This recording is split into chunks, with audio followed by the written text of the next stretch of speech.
Buckle up because today is absolutely wild for the Chargers. We've got a twist that could shake up the entire defense, a major name who might be sticking around in LA longer than expected, and a draft surprise no one saw coming that could completely change our offense. And if that wasn't enough, a potential blockbuster signing has fans split. Should we go for it or not? Plus, a departure that seemed like a done deal may not be so certain after all. Hit that like button and let's dive right into it. The Chargers' free agency situation just took a massive turn. When everyone thought Khalil Mack was a goner, a shocking development could keep him in powder blue. And believe it or not, we have an AFC rival to thank for it. Here's what went down. Trey Hendrickson, the Bengals' star pass rusher, has officially requested a trade. So, how does this affect us? Simple. This puts another elite pass rusher on the market, meaning teams that were eyeing Mack might now pivot to Hendrickson instead. The big difference? Mack can be signed outright as a free agent, while Hendrickson would require draft capital in a trade. And let's be real, nobody wants to give up picks if they don't have to. That gives the Chargers a serious window of opportunity. With less direct competition, the chances of bringing Mack back on a competitive deal just shot up. Plus, the guy is already locked into our system, has great chemistry with the defense, and knows the scheme inside and out. At 33 years old, moving to a new city and system might not be the most appealing option for him. Now here's an interesting thought. What if instead of keeping Mack, the Chargers made a move for Hendrickson? He's younger at 30 and still in his prime. But here's the catch. We'd have to give up valuable draft assets, picks that Jim Harbaugh likely wants to use to build up the offense around Justin Herbert. With so many roster holes to fill, does it really make sense to trade away key picks when we could just re-sign Mack? That's the dilemma. Do the Chargers take advantage of this shakeup and secure Mack for another year or two, keeping some stability on defense? Or would it be smarter to free up cap space and invest in a younger upgrade? This decision could define the future of our defense, and the clock is ticking. And if you thought that was a plot twist, wait until you hear what's happening with our offense. If there's one thing every Chargers fan wants in 2024, it's an explosive offense, and it looks like Jim Harbaugh is already cooking up something big to turn this unit into a juggernaut. The biggest surprise? A name no one expected is emerging as a potential first-round draft pick, Ashton Jeanty. That's right. According to the latest mock draft from Bleacher Report, the Chargers could take Jeanty as their offensive centerpiece. Not familiar with him? Here's why you should be. Jeanty was an absolute monster in college last season, putting up an insane 2,601 rushing yards and 29 touchdowns. He even took home the Doak Walker Award as the best running back in the country. But hold up, a running back in the first round? In a year where we desperately need defensive reinforcements and more weapons for Herbert, it's a bold call, but it fits Harbaugh and Greg Roman's philosophy perfectly.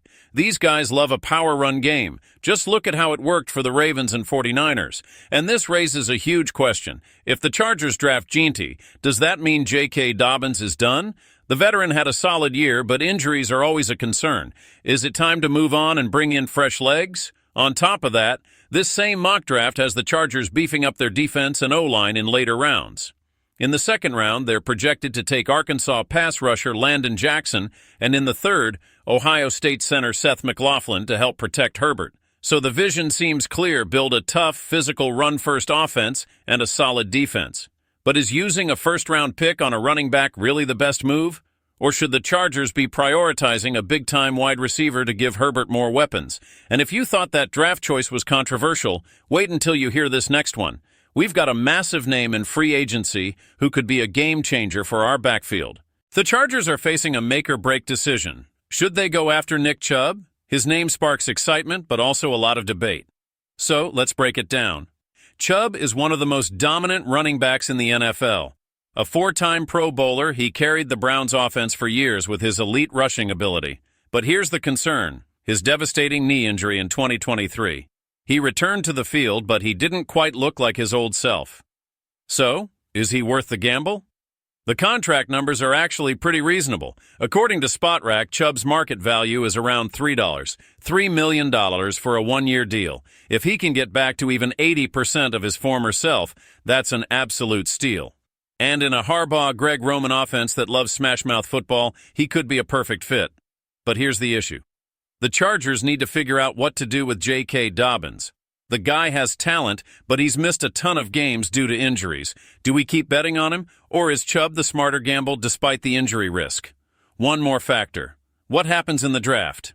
If the Chargers actually pull the trigger on Ginty in the first round, there's no point in signing Chubb. But if they go in another direction and wait on a running back, bringing in a proven veteran could be a smart move to balance out the offense. So here's the big question. Is it better to take a shot on a recovering Chubb or stick with Dobbins and find fresh talent in the draft? This decision could define the entire offensive identity for 2024. And now brace yourself for a major shock, because a departure that seemed inevitable might not be happening after all. Everyone assumed Joey Bosa was gone. The Chargers needed cap space, and cutting him saved $25 million. But hold on. According to Ian Rappaport, the door isn't completely closed on a return. Even though Bosa is testing the market, there's still a real chance he could come back on a restructured deal. But is that actually a good idea? Here's the reality. When healthy, Bosa is still one of the best pass rushers in the NFL.